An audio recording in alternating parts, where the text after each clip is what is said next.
To another edition of Mormon Stories Podcast. I'm your host, John DeLynn. It is March 7th, 2018, and we are so very excited for another edition of Mormon Stories Podcast. Just wanted to kind of introduce what we're going to be talking about today. Today we have with us in the studio audience Brooke, Bonham Miller, and Josh Miller. Thanks for coming on today. Yeah, thanks for having us. We're excited to be here. Happy to be here.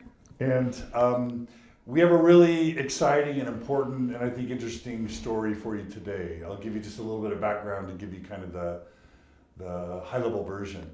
Basically, Brooke and Josh, I would say Josh probably lost his faith first between the couple. And that was a really hard thing, as many of you know, when one of the members in a marriage loses their faith first. That can really traumatize the marriage. So we're going to be talking about sort of what it was like for them to be in a mixed faith marriage and how difficult that was. We are also going to talk about then what led to Brooke also losing her faith and what that was like then for her and the guilt she felt and how she treated Josh during that experience is relevant. I think it's important.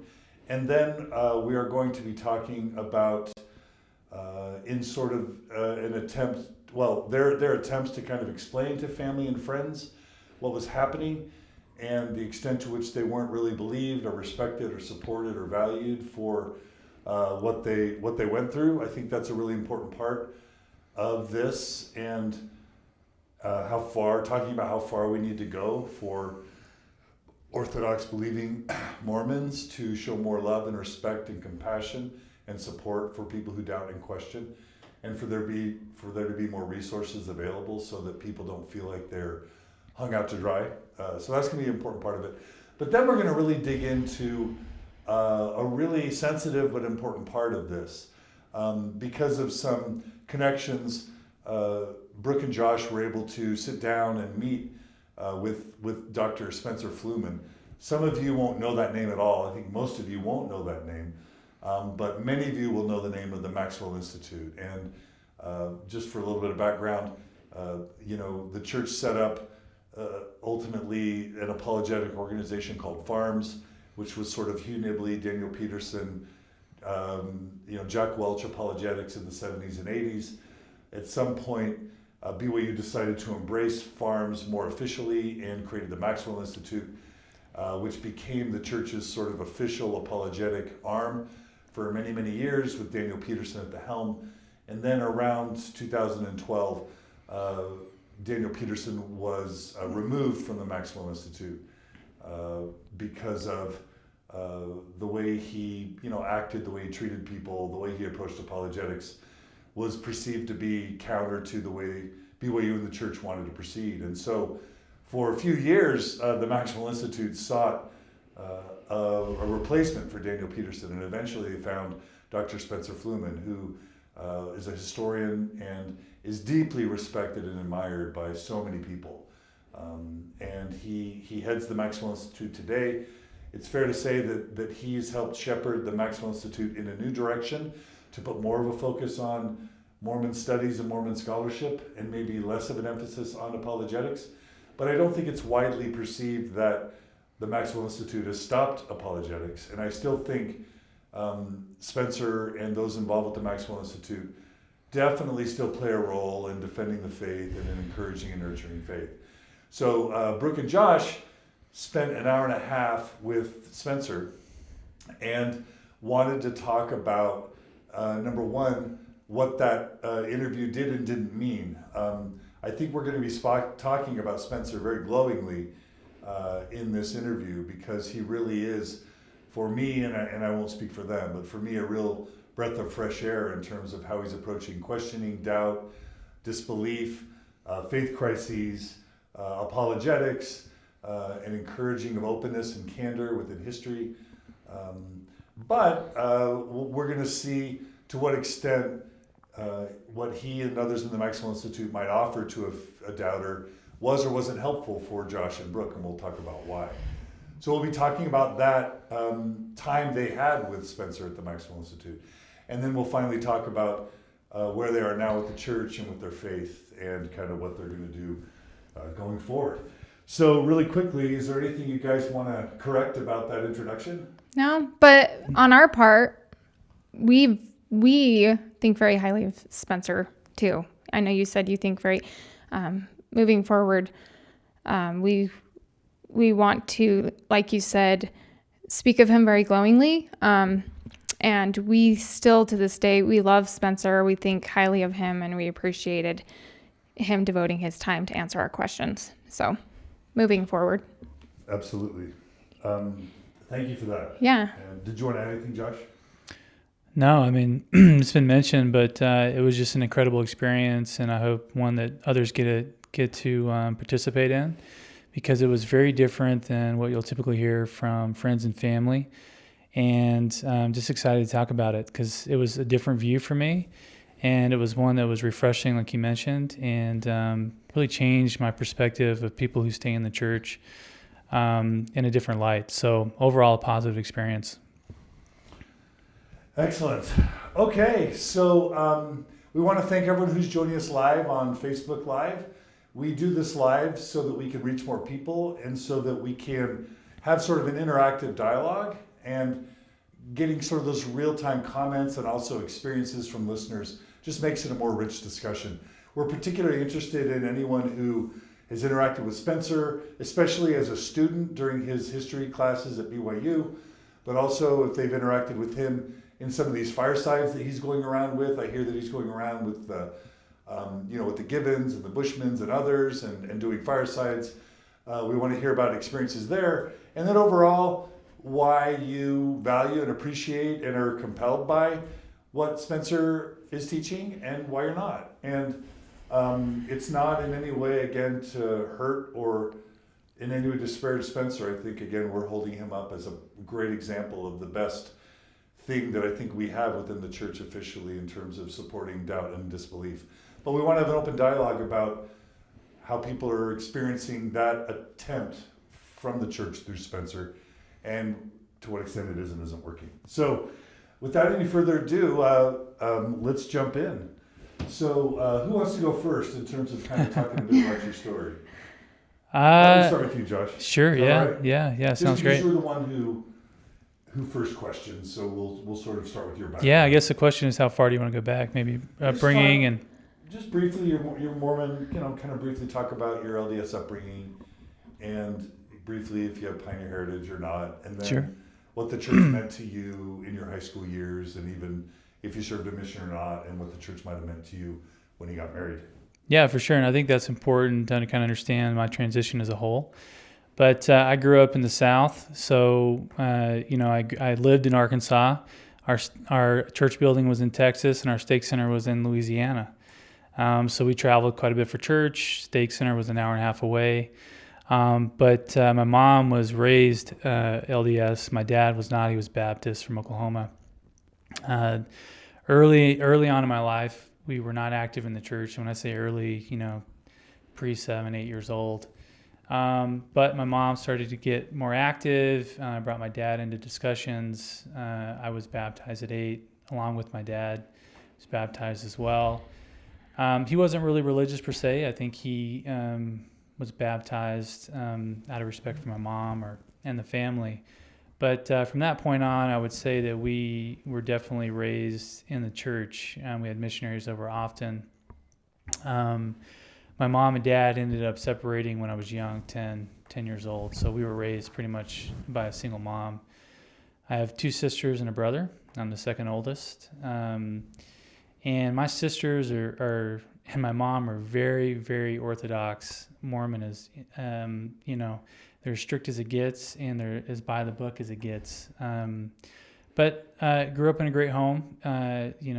Love the environment. Being in the South, I don't know if people can relate, but it feels like a different church than it does in Utah. I don't know if that was the culture of the South or just the fact that there were just a few of us, but it was a very different feel. It felt like a family. Everyone was very excited when there was a new face in church. Just a different scenario. I had great young men's leaders. I had... Tell them how you were kind of falling away from the church and they kind of brought you back in. Yeah, for sure. So, my mom was working all the time. So, we were often at home alone. So when I was younger, got in a group of friends that just weren't great. And we're going down a wrong road. So I had young men's leaders that reached down and kind of help support and be a father figure to me when I was growing up. And they did bring me in a different path. So I always believed in the church wholeheartedly when I was a kid, all the way through. I was really excited about going on a mission. I mean, I played football, had a couple football scholarships, and was just convinced that I wanted to go on a mission, and anything afterwards would follow, that I was doing what was right and what Heavenly Father wanted me to do. So instead of going on a mission, instead of going to college, I actually worked for a year after high school, 3 different jobs, and saved up and paid for my mission. I went to the Philippines. I enjoyed my mission. I enjoyed everyone I was around. I've always been very independent by nature and entrepreneurial. So I didn't mind being away from home. I loved it. I looked at it as like a new adventure. I think being foreign helped. But I enjoyed every minute of it. I was very strict on the rules. I remember one time waking up late at 9 a.m. My alarm didn't go off, and feeling terrible about myself because I had slept in until 9. But that was the way I served my mission, and still have friends from my mission, and enjoyed it. So I grew up very much believing in the church. I was all in, and in fact, being in the South, you hear all kinds of crazy stuff about Mormons. I remember people approaching me when I was a kid in school saying, "Hey, you guys grow horns, right?" And with a straight face. People really had these crazy ideas about Mormons in the South. But so I almost was kind of predisposed to this fact that, okay, everyone has these crazy stories about Mormons, right? Like Joseph Smith was, crazy, and that he had all these wives. And I just always dismissed it as anti-Mormon. I never looked at anything online. I was always obedient that way.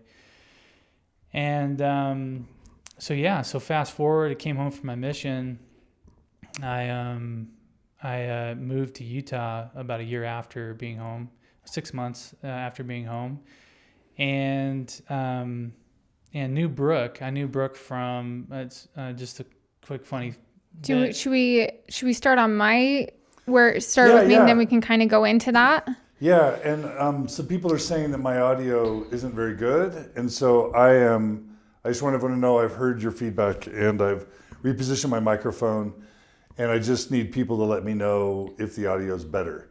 But Josh, real quick, I'm just curious, what scholarships offers did you get for college? I have to know. Yeah, so there's a couple of Division two schools in Arkansas. One was Henderson, one was Ouachita Baptist, and they were full rides. I had a chance to go to college and play football, and I loved it. People have their passions in life, and but that was mine. Playing sports was my passion. And I remember going to recruiting trips and talking to the coaches and saying, "Hey, I'm going on a mission," and they're like, "That's fine. Was that like 2 weeks long?" And I'm like, "No, it's 2 years." And they're like, "Well, we're not holding your scholarship, right?" So for me, it was, all right, well, if you're not going to hold my scholarship, then I'm going to press on. I know that if I do what I'm supposed to, right, that I'll be blessed in the long run. And that was my mindset, and that's why I walked away from it. So for you, that was kind of an act of faith, right? For sure, yeah, huge act of faith. And for me, it's one of my biggest regrets is that I didn't go on and pursue that. Not an Uncle Rico moment where I'd be in the NFL or anything, but but I would certainly would have loved to play. It was my passion, and had that experience of playing college ball. It's tough every time I watch Saturday morning football. Yeah. But for me, that was one of those things, the act of faith, where I thought that things would turn out better for the end if I went and did it. Beautiful. All right. Well, Josh, thanks for sharing a bit about your story. Yeah. Brooke, let's turn the time over to you. So I guess I'll start a little bit with my history as far as where I come from. Sure.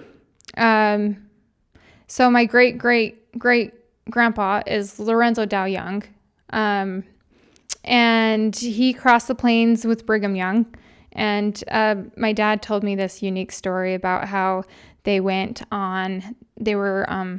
on their journey to Utah, and Brigham Young told him not to bring the cow because it would be too hard and it would slow him down. Anyways, sure enough, Lorenzo decided to bring his cow, and it ended up being what fed Brigham Young until they got to Utah. So that's my great grandpa. And then we have Lydia Knight, who is my great grandma, who was married. Her husband abandoned her. She had 2 kids.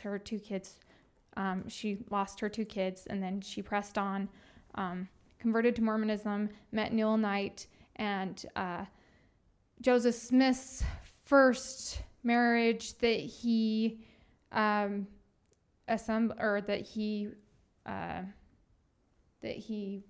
proposed or whatever. They were his first marriage. Anyways, that he performed. And then, so that's my great grandma.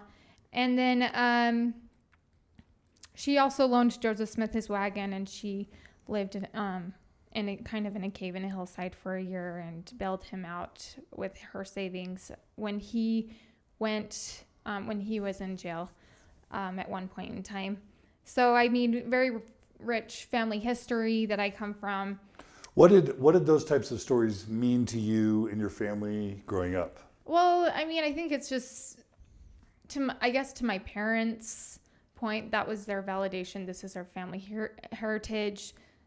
This is where we come from. We have pride in that. I think even like my grandma, she has a lot of pride in it. And I think that for me, that it makes it that much harder to leave the church, because that's your heritage and that's where you come from. So you're almost abandoning your heritage when you acknowledge the fact that this is your history.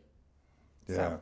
And I bet you almost feel like it's royal lineage, right? Yeah. Like, yeah. Yeah, as far as Mormonism's concerned, right? Yeah. Yeah. So, I mean, that's kind of hard. But so I come from a family of 8. I'm the baby of 8 children. My mom had 8 kids in 9.5 years. My oldest sister, and my only sister, she's 9.5 years older than me. And then there's 6 boys, and then I'm the baby. So anyways, my family is very Orthodox as far as the way I was raised. It was kind of like just, you didn't question anything. You just did as you were told. We always had family night, no ifs, ands, or buts. Didn't matter if you were on a really good soccer team or football team. Family night was Monday night. We were always to church on time, front and center, never skipped a beat. I didn't try Diet Coke actually until I was maybe about 18. So that was the first time I tried Diet Coke. Did it feel like sin at the time? I felt rebellious for sure. Yeah. And I had never watched a radar movie until I got to college. So how was that? What made you decide to? Oh, I felt so horrible. What was it? A guy. Well, what was the movie? Oh, it was Jeepers Creepers, I think. Like a horror movie, which I hate horror movies. I don't even know why I watched it in the first place. I mean, if you're going to watch a radar movie, why don't you just watch a good one and enjoy it? But peer pressure at that point. So, yeah, but so I hadn't tried anything. Caffeine was not allowed in our house. And so, but we were very close. Like, we were very close family. I think we'd been through a lot of family hardships together growing up. So I think that in end is what brought us so close together. We were very open and communicative for the most part, as far as a family's concerned. So I think that plays a lot into what we're going to talk about here coming up. But and then also I watched my sister get married for years. I watched my brothers go on missions one after another. They all served missions. And then of course there's, me. And I was just a really good girl. I just remember one time I went to a dance, and I know this is kind of embarrassing, but like I freak danced and I felt horrible about it, and I had to go to the bishop, and that was like the worst sin at that point. I just felt so horrible, and the guilt, the shame. It's typical teenager stuff, but I mean, that was like the worst thing that I'd ever done, So from when I was really young. What makes you mention that? Because I think that in my frame of mind now, I think about a lot of how teenagers live, and there's a lot much worse that's done. And that's, for me, I couldn't sleep over that. That just goes to show like how good I was. How devout. Yeah. How orthodox. Yeah. And I think, so as soon as I was able to read, I read my scriptures every morning and every night, probably up until 6 months ago. When I was a child, I was giddy over scriptures. I remember running downstairs showing my mom just passages and verses that got me excited. And I depended on scriptures for my spiritual well-being to answer my questions and to guide me all throughout my life. So I think that just goes to show how I have always been. I like anybody else, when I got to college and stuff, I did have moments where I had trials where, I did fall, of course. I wasn't perfect, but I think for the most part, I've always had a very strong upbringing in the church, and I kind of held true to that. And my family's been very Orthodox, and they've always held strong to their values, and they always, usually almost majority of them, got married just like the prophets at that time suggested, right after a mission. So we were very pretty Orthodox as it gets. We do have a couple people, family members, who have written in. Ali Bonham writes, "Love you so much, Brooke." Love you and too, so Ali. Proud of you. Who is that? So that's my cousin. She's okay.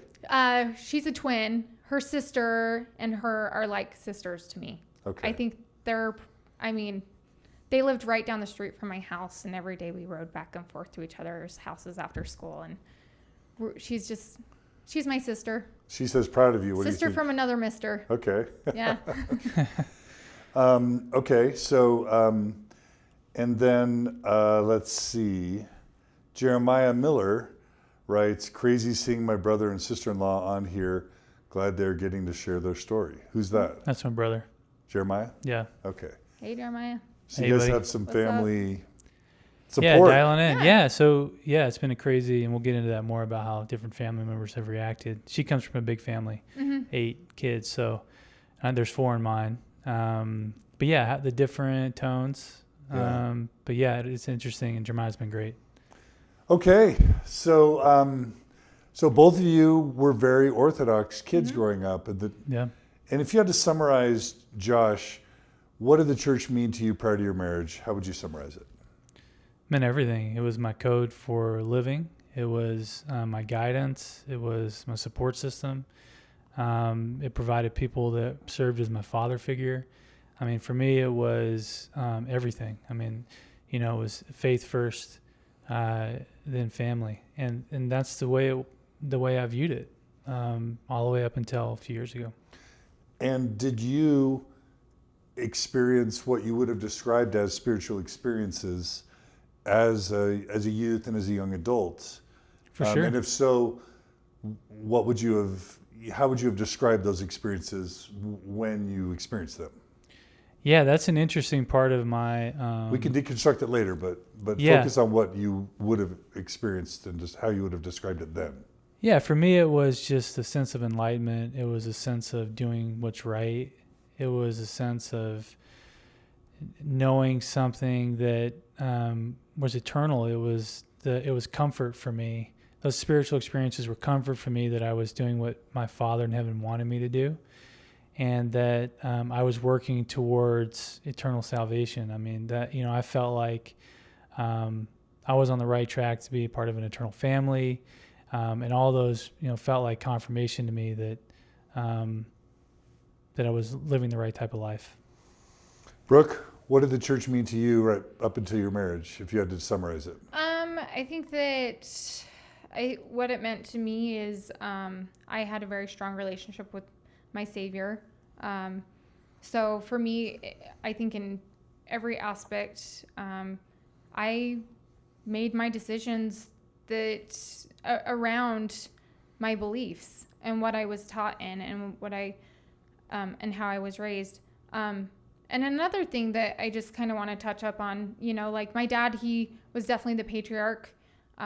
So he had the say in the house. He kind of, my mom was always there as a supportive spouse, but like on Sundays we would wake up in the morning and, there was always breakfast on the table, a really nice breakfast. And then there was the aroma of pot roast in the oven. And then we would go to church on time, and we would go to all 3 meetings, and we'd come home, and then we would all sit around the dinner table as a family. And I think that, my expectations for my future were really high. I dated a lot. I wasn't one of those girls to just date one guy and stick to one guy. I really played the field, and I was, my parents had a great marriage, but I think from watching how hard marriages could be at one point in time, I didn't want to just date one person. I wanted to find the right spouse for me. And because I had so many good examples that played into that as far as brothers and sisters were concerned, I really held that to heart, and I really wanted to please my parents, please my family, others around me. And I think it all kind of just plays into perfectionism. So it goes back to my mom and watching her on Sunday mornings. My mom, she's just this amazing person. And I feel like they set a standard in the church, an expectation you have to live up to. And I felt like my whole life I've been kind of trying to live up to that expectation. So would you have said you had a testimony, in those youth and young adult years? And if so, what would you have said that testimony was based on? Oh, for sure. I had a conviction. My testimony gave me a conviction stronger than if anybody brought up topics of the gospel that went against my beliefs. I just put my foot down.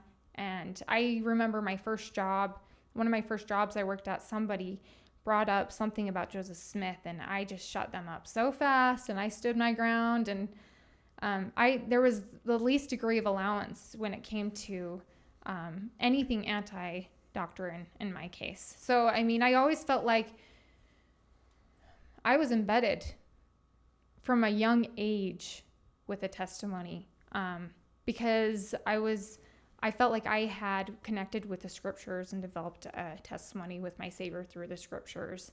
And it kind of had just, I built a foundation on that. So, yeah, and there's more that plays into that as far as our transition's concerned too. We'll talk about that later. Yeah. Okay, so let's talk about your decision to get married, if you want. Mm-hmm. And I think this is one of the most sensitive things, because when a couple gets married, so often, sometimes they're just best friends and they get married because they just totally love each other and they're best friends. Other times they go on a mission, they're told to hurry up and get married, they don't want to have sex, out of wedlock, and so they just rush and get married. And they may or may not have a really solid interpersonal foundation, and instead, that's fine though, because the church is their foundation. So for you guys, what was, your relationship to the church and to your relationship with each other? Okay. And either of you can talk. Well, or you can both talk. So I guess if you go back to where we first met, so just an interesting story. So Brooke comes from a family of 8 again, and I come from a family of 4. I'm the second. So my sister's 5 years older than me, and she married Brooke's brother when we were 14. So I actually came out to Utah with my family from Arkansas, and met Brooke when my sister was was dating her brother. So we were friends, friends for the time that we met each other. And then I came out before my mission for a month just to hang out in Utah with some friends. And Brooke and I ended up spending a lot of time together. We were close friends. I dated her friends, which is kind of funny now that we think about it. But she would hook me up with her friends. And so we kind of built just, a friendship over that course. And he would stay at my parents' house and work for my dad too.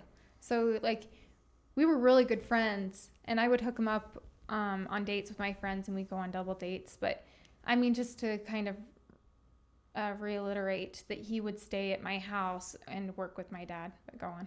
Yeah. So I was friends with her brothers. So I would hang out with her brothers all the time, and so we were close. And so we just knew each other that way. And when I came back from my mission, 6 months later, I moved to Utah. I was dating a girl at the time from Arkansas. She came out as well. And so we were dating for quite some time, 6 months or so. And Brooke was, as she mentioned, liked to play the field. So she was dating around quite a bit.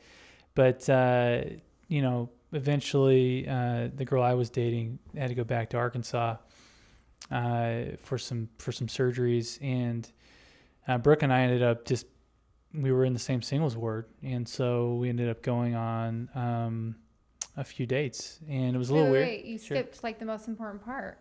Okay. Sacrament meeting. Remember? Tell us. So we're sitting there. I think Yeah. Josh's prideful side is getting the best of him. We're sitting there in sacrament meeting, and I'm sitting there, and he comes in and sits down by me, and he says to me, "You make it awfully hard to pay attention when you look so pretty." You can write that down if you want. Yeah. So you're proud of saying that. I guess. Yeah. So that was my pickup line. And then he asked me on a date later that night. And then I asked you on a date. That was the barrier breaking point, because for me, it was really hard to date my sister-in-law's brother. Yeah. We were friends, right? And it was kind of a weird thing. So, but maybe a little easier for me because I'm from Arkansas. No, I'm just joking. So there was, we started dating from there, and it was weird because at the time I did live at her parents' house, because her brother, like you said, we would get up at 5 a.m. and go I would work with her dad. Her dad was a builder. And so we were building homes at the time. And so, obviously as soon as we started dating, I had to move out, but yeah, so I moved just down the street, to a different friend's home, lived in the basement. And also I was dating his roommate prior to him moving out to Salt Lake. I heard that he was going to move to Salt Lake, and he was going to be roommates with the guy I was dating at the time. So as soon as I heard that, I broke up with the guy. And, yeah. So we didn't date long though. We dated, we knew each other pretty well, but we dated, I guess it was 3 months before we got married. And engaged or married? Married. Yeah. So so you went from knowing each other to marriage in 3 months. Yeah, really fast. Yeah. It's not the weeks, right? But we knew each other for years, and we were good friends for years. Okay. Yeah. So we knew each other well. We just hadn't officially dated. We were best friends, really. We even have a CD that we made together before his mission. That it was just a fun CD. It wasn't no internal lovey-dovey feelings at all. It was just. Yeah, so we knew each other really well. I think we always had a crush. We just didn't want to cross the line because our siblings were married. But yeah, that's how the relationship blossomed. We did get married fast, and I absolutely think we got married fast because of religion. I mean, there's, that's a standard practice. Everyone tells you don't take too long. You're going to open the door for problems and sin, and so we took that counsel to heart, again being pretty orthodox, right? We were like, well, we better do it, it's a counsel. And so we did get married quickly. In fact, funny story about that is we've been dating for I don't know a month, and we had talked about, wouldn't it be funny if we got married? And I remember her coming to me one day, and her mom's like, you know what? If he hasn't proposed yet, he's not going to.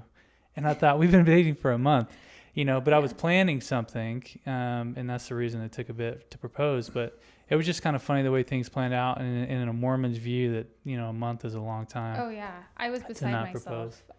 I was starting to wonder, is he gonna pop the question, or is he gonna Yeah. not?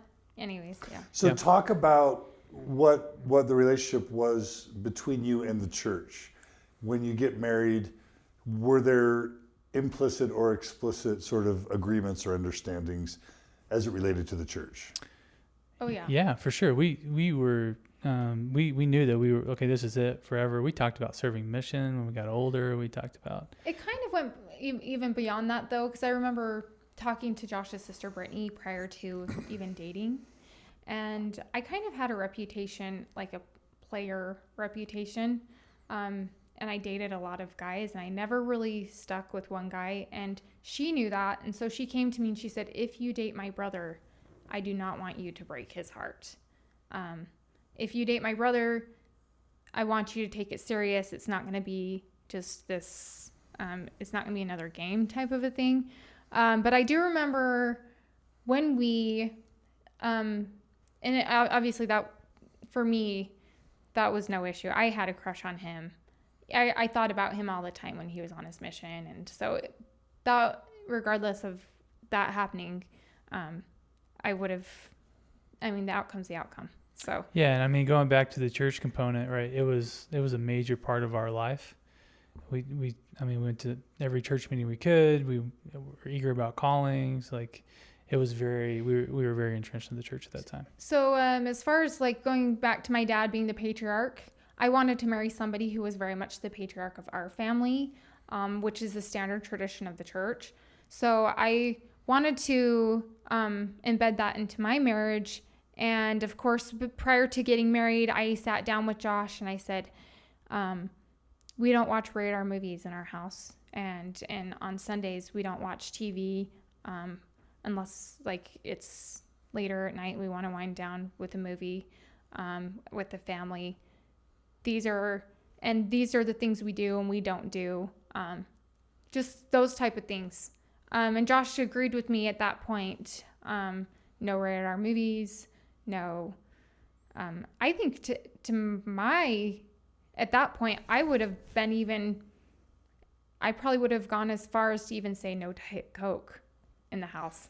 You'd repented. Yes. You had adequately repented from your R movie and your Diet Coke. Yes. I do remember that. That's funny. You think about it now, we've been married for 11 years. Crazy. But think about it now, like the frame of mind and how it changed. But yeah, I remember I wasn't allowed to have Diet Coke in the house. Yeah. Like, she didn't care if I drank it. Yeah. I couldn't have it in the house. Right. It sounds ridiculous, but that's the way it was. Okay. Yeah.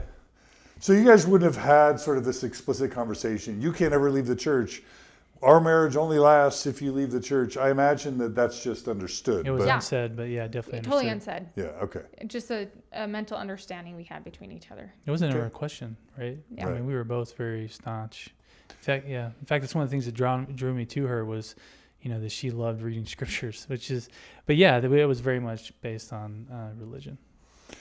So how many years were you married where you were both just sort of Orthodox members? And just talk to us, what was that like being married? You married in the temple, I assume. Yep. And then talk about just your Orthodox married life. Okay. So we had Cohen.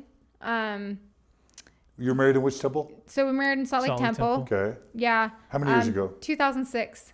October 11 25th. years. So 12 years ago. Almost 12, almost 12 in October, Gosh. yeah. Okay. Sneaks up on you. So October 25th, 2006, we were married in the temple. We had our first son, very traditional of, LDS belief to just, She wanted kids right away. Why hesitate? Just go for it. Yeah.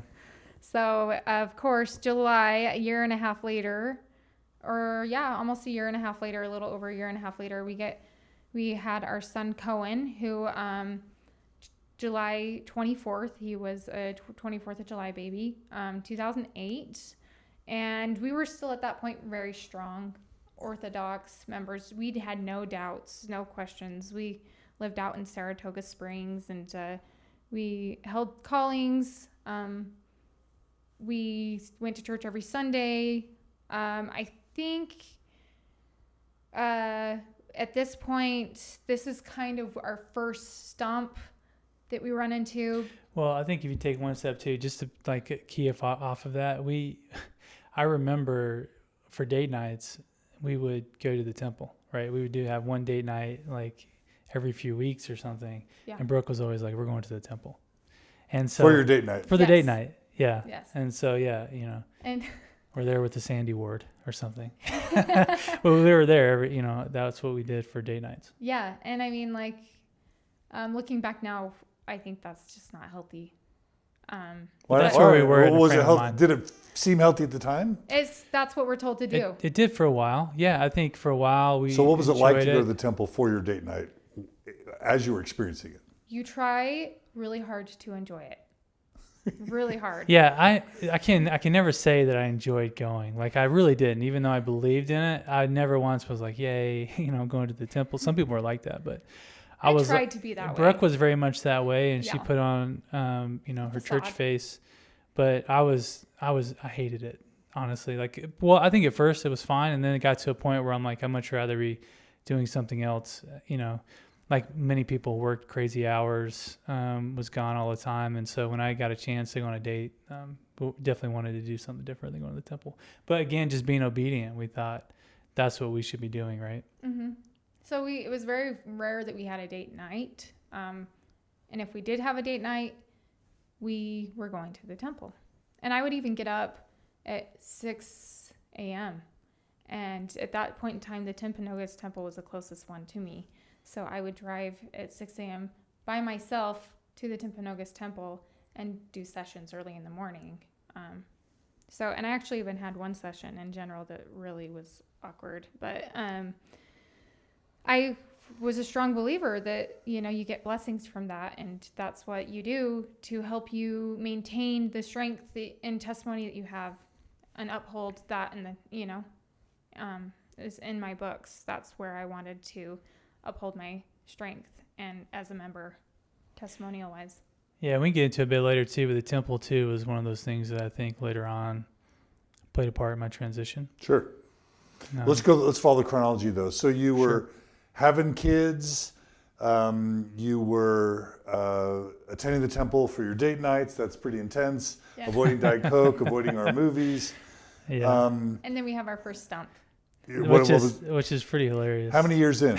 This is like 3.5 years in. Okay. So I'm cleaning out the car. Yeah. And I lift up the mat to the car and I see a ticket, a movie stub, and it says it's such and such movie. I can't remember what movie it was, but it said, I look down and it says rated R. And I'm thinking. Do you remember the movie? I don't remember the movie. I so wish I could remember. In fact, I wish I would have kept that. Okay. I think I threw it away at the time because I was so mad. And, okay. But just thinking that and like.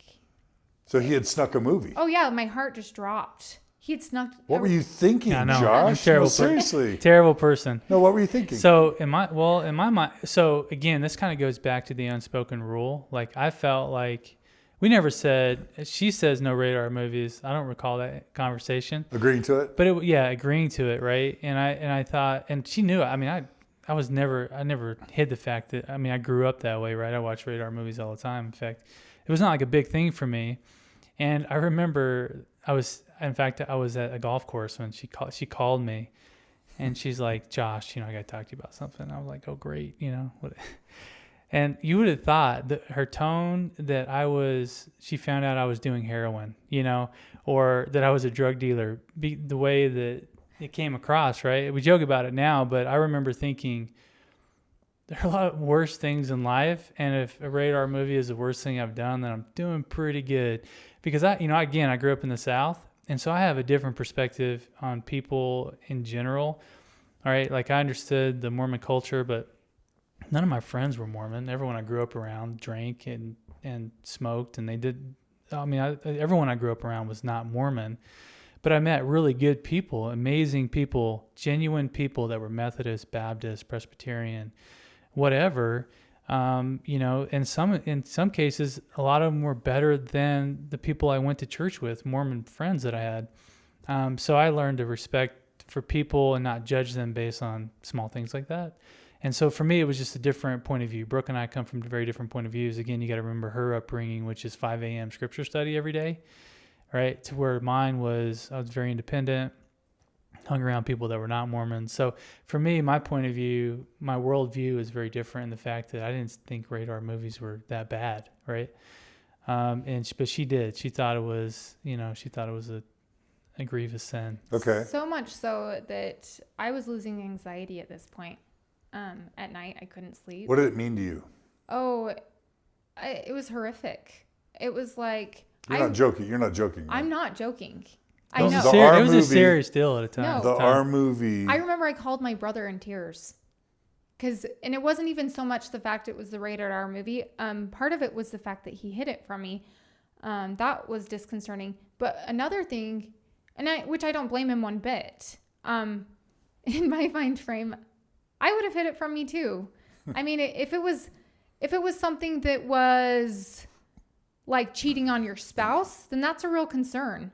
But I mean, it's like equivalency is like going and drinking Diet Coke and hiding it from your wife. Well, in fact, and so at the time, right, I would go to movies with my brother or with friends, and it was kind of a weekly thing. On Tuesday nights or Thursday nights, we'd go watch a movie.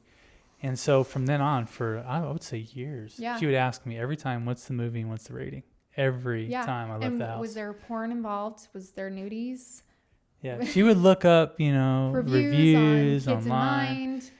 In Mind. I actually wrote a 3-page letter of my feelings, journalized, 3 pages on that event because I was so furious and frustrated. That just goes like, this is the things that the church does to you. But it's like you're in that conditioned and that indoctrinated that it plays that big of a role on your marriage.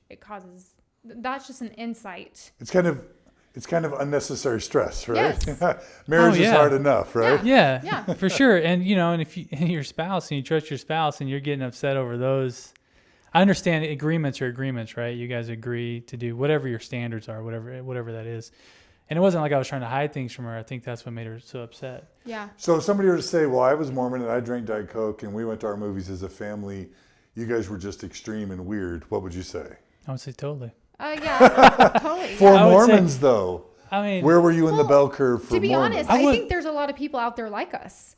I've never been as strict as Brooke. She's always been that way. She's very. But you were outside the mission field. You were in the mission field, right? Or you were in the mission field. You were outside the mission field. Yeah. Right. You're saying you were raised in Utah. Yes. Right. Totally. Yeah. They call it the Zion Curtain, right? Oh yeah, for it's sure. So and that's why to me I say I've seen a lot of it. Like even in our ward now, I see there's some families that are that way. Right. So Yeah. Right. So I mean, on the curve, right? I mean, we are definitely staunch. I mean, she was more so than I was, and I think it's always been that way. Yeah. She's always been the one trying to pull the wagon, if you will. She's always been the one that's like, we got to go to church here all 3 hours. We have to do this. I was never like, Brooke, I don't agree with what you're doing. Right. It was never that way, but that was our first kind of disagreement on what's okay and what's not. So how did that proceed? It was hard because, like I said, when I first married him, I was, my outlook on marriage was the husband was supposed to be the patriarch. He was supposed to be the instigator. My dad was the one that woke everybody up and dragged people out of bed. Like, we literally had this thing called the water call. If we didn't get up at 5 a.m. for scripture study, he would pour water on our heads. So, I mean, it was strict in our home, but yet I was the one getting him up and I was the one getting the kids ready.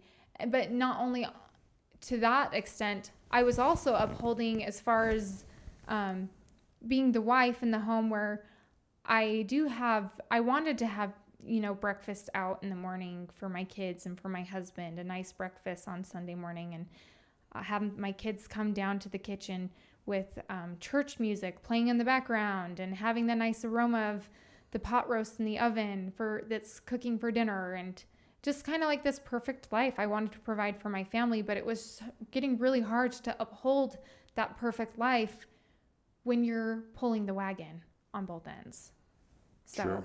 yeah. Let me just pause for a quick second and thank everyone who's joining us live on Facebook. And I'm just going to ask everyone who thinks that this is an interesting or valuable story to consider liking or loving this episode on the Mormon Stories Podcast Facebook page. And if you feel comfortable, share it live now on your feed, because the more people that we can get to watch this, the more of a ripple effect it can have in changing hearts and minds. And we're about to get to the more serious stuff. So if you feel so inclined, if you're willing, the 300 of you who are joining us live streamed right now, please consider sharing it on your timeline. We think that'd be great. Okay, so how did you rebound from the R movie? What came next? So basically, I think still even at that point, we continued to just press forward and have faith. We didn't really have any huge questions that played into our marriage as far as, or into our faith at that point in time.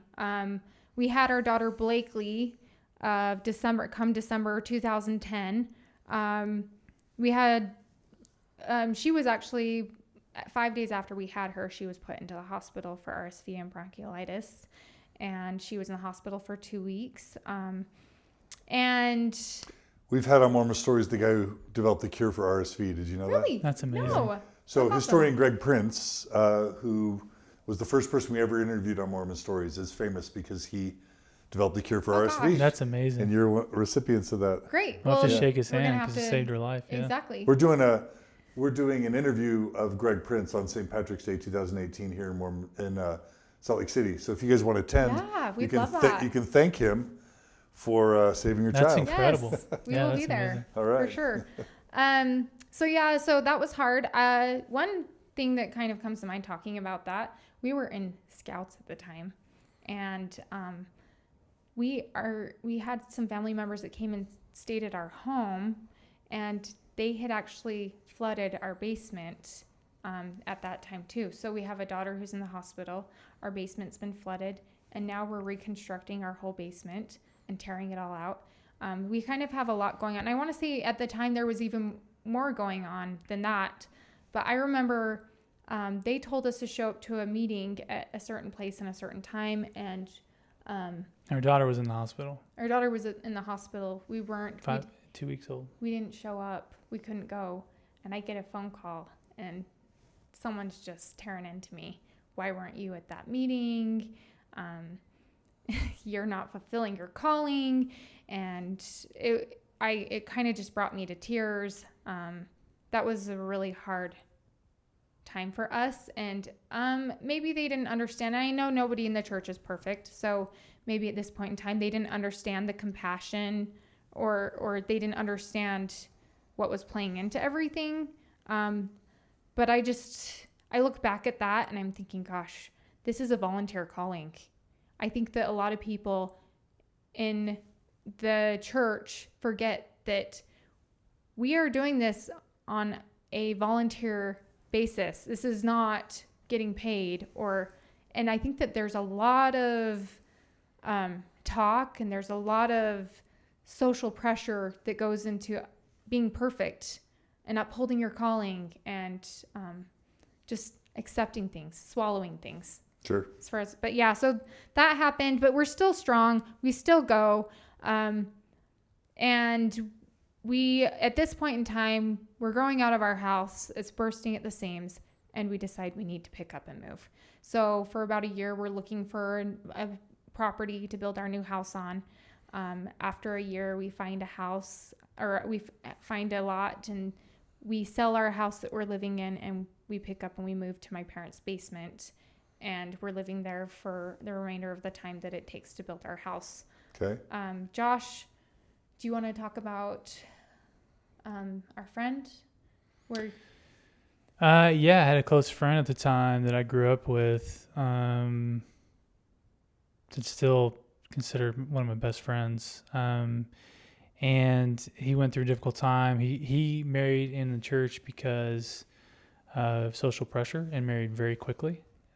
extremely quickly, and his wife turned out, they turned out to have a tough marriage. And anyways, they got a divorce. He left the church. And for me at the time was like a punch in the face, because it's one of my best friends. He's leaving the church. I couldn't even comprehend where he was coming from, but I knew him as a person. I knew his integrity. And that's what was even more confusing, right? It's much easier if someone leaves the church and you're like, oh, they're leaving the church because whatever, right? But it wasn't. It was, hey, I don't believe in this stuff anymore. He was the elders quorum teacher. He's like, I can't teach this stuff anymore. And for me, that was the first experience I had with someone close to me that left the church. And it was, at the time, it was like, I remember crying over it. I remember thinking, you this cried is over terrible. a friend. Over a friend, but I considered him, a very close friend, almost to the tune of a brother. He, and we I've grew up seen together. Josh cry like a total of 4 times throughout our whole marriage, and this is one of them. I'm not a big emotional guy, and so it just rocked me to the core, because this is someone we spent our childhood together in Arkansas. He lives out here now, well, did at the time, and so for me, that was my first kind of wake up moment that I don't know what's going on. At that point, I'd never looked at anything considered, quote unquote, anti-Mormon literature. I'd never even questioned the church. It didn't mean I didn't like going all the time, but I never questioned it. And it was, at that point, I would say about a year later, 6 months to a year later, we had moved into our new home in South Jordan, where we live now. And I remember sitting where it all started for me. I was sitting in an elders quorum class, and someone mentioned that Oliver Cowdery had left the church. And I was like, it just kind of broke out of my elders quorum days, and thought, wait, what? And these maybe some people in Utah or people in general know a lot of some of these basic things, like Emma didn't continue on with Joseph or continue on with Brigham after Joseph died. I didn't know any of these things. And so for me, I spent the rest of the elders quorum meeting on Google researching Oliver Cowdery and the witnesses, and this stuff just blew my mind. I'm like, how would Oliver Cowdery leave? He was right there in the thick of it, and he was a witness, and he saw Joseph Smith. And I don't know about anybody else, but if I had an angel come to me. He saw an angel, you mean? You said he saw Joseph Smith. In the translation process. Oh, yeah. Okay. And if I saw an angel, there's no way. I would like to say there's no way I'm leaving that religion. But I just found out that that's where the research began for me.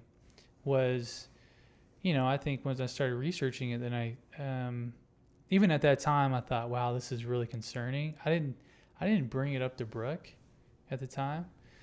And this was probably 4 years ago when this happened. And I thought, you know what? I don't understand everything. I don't have to understand everything. I was still in the mind frame of, we'll learn things in the next life, right? That's where I was. And I'm like, I'm just going to go. Church is great. I love church. I'm going to continue to go to church and not think too much of it. And so I would have periodical questions like that started to kind of eat at me. It took years, though. I think it wasn't until the polygamy essay was released. Was that around 2013? Mm-hmm. Yeah, I thought it came out, and I'm like, now my whole life, I knew that we had polygamy in the early days. At that time, my concept of polygamy was pioneers were crossing the plains. Men died. Women had to have families to take care of them. Some laws around land ownership that they had to be married. Weird stuff like that, right? I never really questioned it much. And it was always, hey, but we don't do it anymore. It's not necessary. At the time, it was necessary, and now it's not. And I'm like, okay, that was my extent. And then when I read the essay, again, trying to stay away from anything anti-Mormon literature, this was released by the church, right? So it was credible. And to learn that Joseph had multiple wives absolutely blew my mind. And that not only that, but the whole notion of that women didn't have husbands was blown away with polyandry. Like, I'm like, here are living, these women were married to living men in the church, and that these weddings were behind the scenes, and Emma didn't know about them, or potentially the other spouse didn't know about these spiritual marriages. And I'm a logical, pragmatic guy. I always have been. I think most people that start to question this stuff are, but I think, for me, I was like, okay, none of this adds up to what I've been told my entire life about polygamy. And at that time, I remember bringing it up to Brooke. And that was the first time that I think I came to Brooke and was like, Brooke, I'm struggling to have some problems with the church here. And this stuff doesn't make sense to me, right? I've always been taught that Joseph and Emma were like, they were one, they were inseparable, they loved each other. And this history did not line up with that at all. So Brooke, what was that like when he brought that to you? I do remember that. I remember thinking, I remember him telling me specifically a story about on his mission, how he kind of defended that theory that, that Emma left and that Oliver Cowdery left and all these things that somebody, that when he was going door to door, somebody confronted him with these issues and he was like, no, this didn't happen. And you're fed lies. And he actually even got into an argument with the person and he defended it. So much so that it got argumentative at that point. And I remember sensing some frustration in his tone because he's finding out now that he was wrong. Here he is paying to go serve a mission, proselyting door to door, and he doesn't even know the true doctrine of the church. Or history. Or history. Yeah. Somebody is confronting him with the truths when he's supposed to be bringing them the truths. Did the polygamy itself bother you, though? The stuff from the essay at the time? Yeah. I mean, everything kind of bothers me, but, we're taught to just brush it aside and just keep having faith. Everyone has their shelf, right? It went on my shelf. My shelf was very light at this point. This was like issue number 2. Okay. Now you talk to me and I have issue number 1021. Right. And it keeps growing, But at this point, this is issue number 2. Okay. All right. So how did it proceed? Yeah. So then again, for me too, I mean, I guess if you want to use a shelf analogy, mine was getting pretty heavy. And I still, though, I was like, you know what? That's fine. I never once thought at that time that, the church isn't true. That thought never even crossed my mind once. It was never even a possibility. So for me, it was just like, these are confusing things. I don't understand them. My way to figure this out is to search, ponder, and pray, right? So I'm going to fast about it. I'm going to keep reading my scriptures. And I remember having a few conversations with buddies at work about it. And they're like, yeah, I don't know about all that, and they would be like, I don't believe that. I'm like, dude, it's on the church website. Go read it, and that was the response was, I don't know if that stuff's true. Where are you getting your material from? Because it was fairly new, right? The church had just released it. And it's right on the church website. You can read it. And most people were they didn't even want to touch it. And the news we saw at the shoot. Yeah, so then we're sitting one day, and I think we were watching KSL or something, and they mentioned that the church now has the seer stone, right? And we're like, we what? Just look at each other. We're so confused. Yeah, we're like, the church had the seer, we had pictures of the seer stone, and we've been members of the church our whole life. And you're like, what seer stone? Right. We're like, is that the Urim and Thummim? Like what? We were what so is that? Confused. We were so lost. And we were so then of course, we pull up everything we could find on the internet about the seer stone, the pictures. In fact, we learned that he found it in a well. That he was into using it to find buried treasure. He sold services for that. That he put it in a top hat. Well, and you'd expect it to be some like magical stone that's maybe see-through, but it's just a rock. Or maybe even that he didn't find it in a well, like he found it in a well. Yeah. And then they're openly admitting that. And like, why are they just coming out with this now? Why didn't they come out with this years ago? Is there are they? I remember a couple years prior to that. Are they what? Well, is there something that they've been hiding all this time, and now social pressure has caused them to release, the issue? Yep. Yeah, and that's what we were confused. We were like, obviously somebody was going to release this, so they had to get ahead of it, or it's already out, and we just don't know about it, And I remember, I think it was her cousin. I think it was your cousin, Jesse. I think that was like, hey, he used to he looked in a top hat. And I was like, no, he didn't look in the top hat.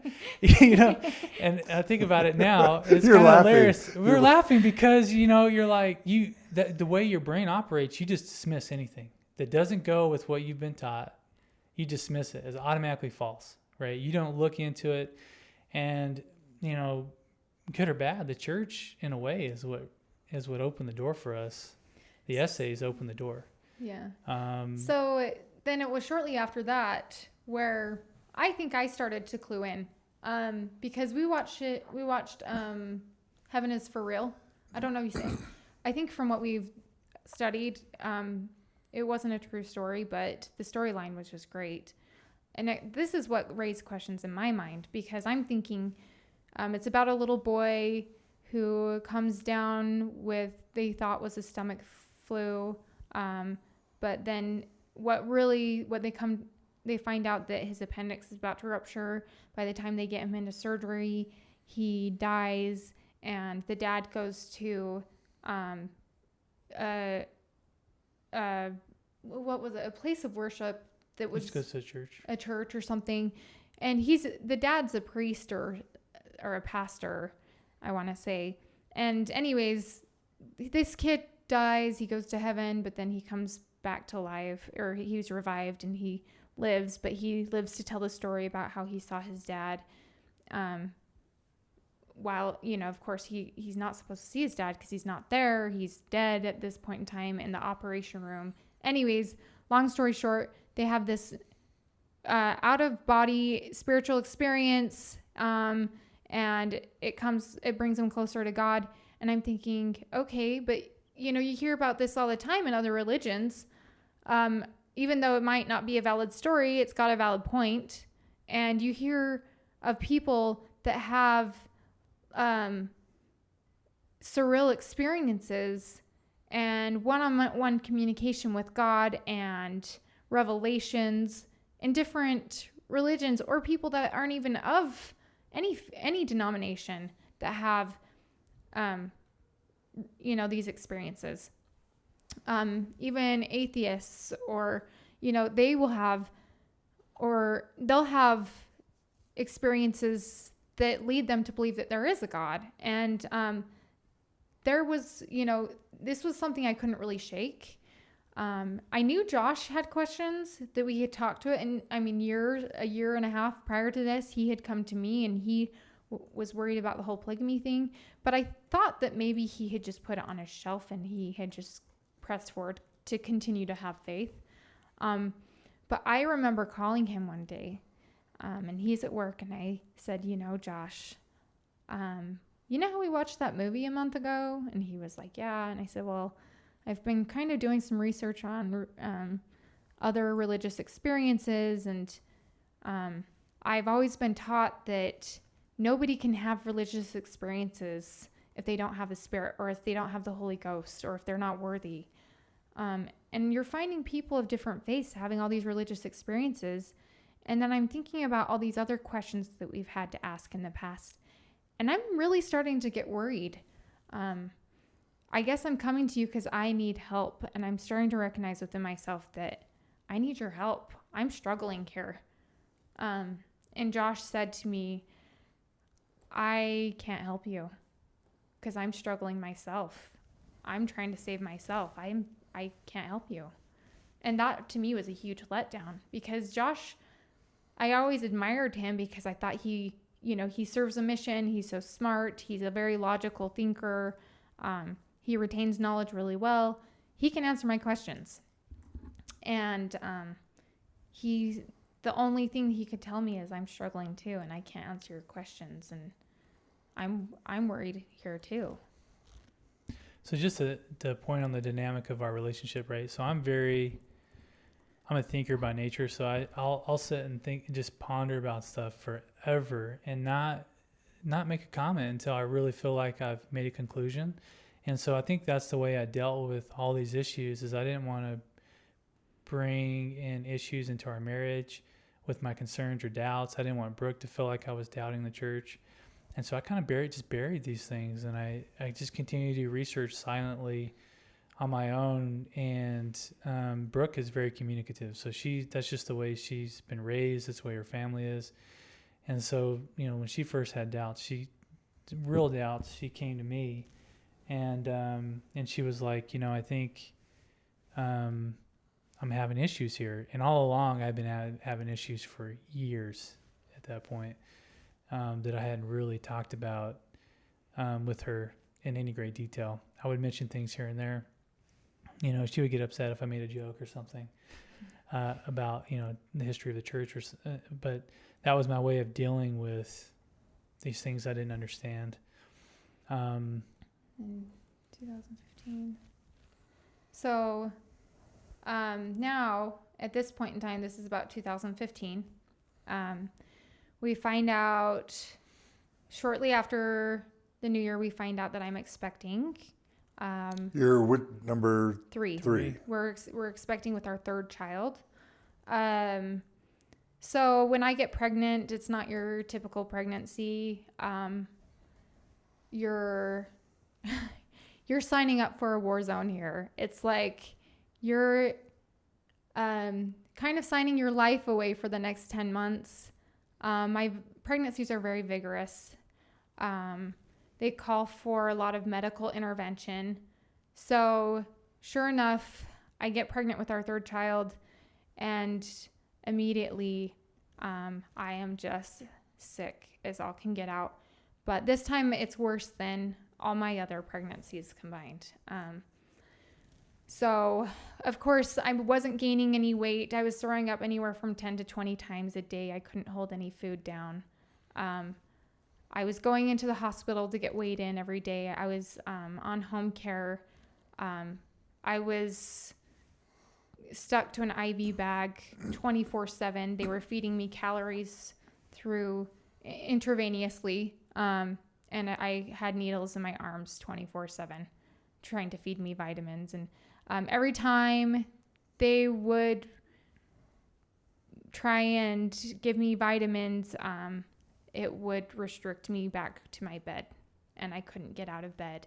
And I mean, it was bad enough without the vitamins. It was bad enough. To be honest, if that was not death, I don't know what death is, because, and you can even ask people that are very close to me, like my mom. She said I looked like I was dying at that point. Every day for me in my pregnancy, it was taking it one day at a time. It was me waking up that morning feeling like I hit a brick wall all over again. And how was I going to make it to 11 a.m.? How was I going to make it to 3 p.m.? How was I going to make it to 6 p.m.? It was the hardest thing for me. So sure enough, I was so sick that I could not make it to an ultrasound appointment because I just was trying to get by. I'm starting to feel a little bit better one day, but I'm having some concerns. We're about 5.5, 6 months into our pregnancy with our third child. And the doctor says, why don't you come in? We'll give you an ultrasound.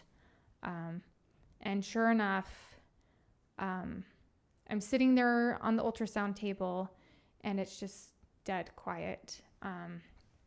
And the nurse is like, oh, Brooke, I'm just having a hard time trying to get the heartbeat. Just give me a second here. And I'm just thinking everything's fine. I mean, I've never dealt with a miscarriage or had infertility issues or fertility issues in the past. And sure enough, 5 minutes goes by. It's like the longest 5 minutes of my life. She's running in and out of the room. And she comes back in the room and she says, Brooke, I can't find a heartbeat. And so I'm thinking, okay, what's next? Do we need to go get another ultrasound? She says, there's no movement. And I'm like, so what are you telling me? And she tells me, your baby's gone. And I just remember at that moment, it was the hardest moment I've ever had to go through. I lost my little girl. I was all alone in that room, and part of me just wanted to die. I didn't want to be there. I just, you have your kids, you have your husband. You want to be here with your kids, your husband, your loved one, but then there's another part of you that wants to be with that baby. I connected with her. I felt her move, and in just a matter of hours, she was gone. At the point in time that we lost her, it was considered a stillborn. So we named her Phoebe. We had a little service for her, and we have her remainings in an urn in our living room, and just to remind us every day that she's still with us. And it was just so surreal from one day, like going into, when I came home from the hospital that day, I walked into my bedroom and I didn't need the IVs anymore.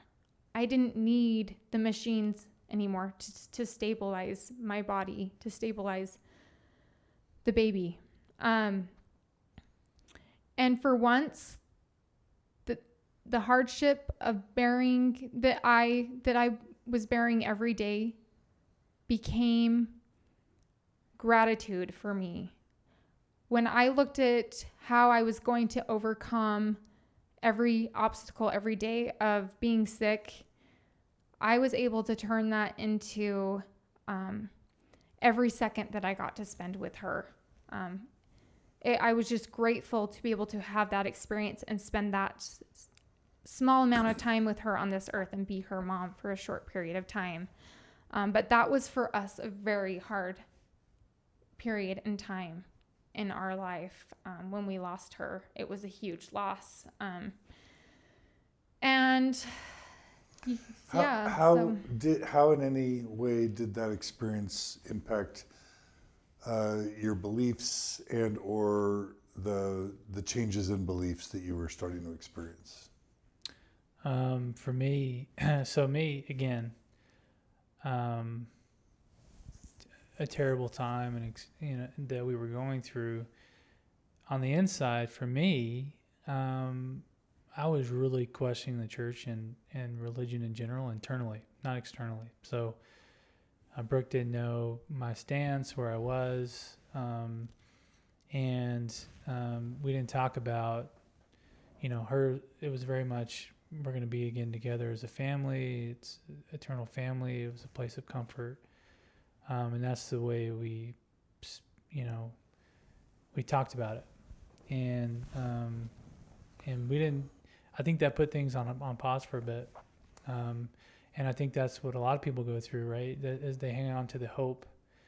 And whatever your belief is, whether you stay in the church or leave the church, whatever your feeling is on eternal beliefs, or eternal families, but that's a big draw. Everyone wants that. Everyone wants to be with their family forever. And I had to accept the fact that, okay, even if I don't believe in the church, I'd still believe this is possible. And that was my frame of mind at the time, was I don't know what's going to happen. It was a sobering moment for me. I think the first way to think about mortality in that sense, and what does happen now if I don't believe in the church anymore? What does that mean for me? And I dealt with that internally. I didn't talk about that with anyone, and I didn't want, obviously knowing what Brooke was going through and we were going through, didn't want to bring it up. So that's where my frame of mind was at the time, and we kept with that, and we still have the hope now that there'll be eternal families. And it's not like, I think that's one of the things I had to realize, that the church doesn't own components, right? It's not like they copyrighted a belief. That's something very personal, and how you come to that belief is based on your experiences, based on what you believe, based on what you've learned, and the way you feel. And that's something that's interesting that people bring up to us all the time. In fact, they're like, well, what are you going to do now? You can't have an eternal family if you leave the church. And our response is, why? Well, and that's, for me, that's a really unfair thing. For one, it's none of your business to dictate or put your beliefs on me. And two, who are you to set limitations and tell me your narrative of what you believe is how things work?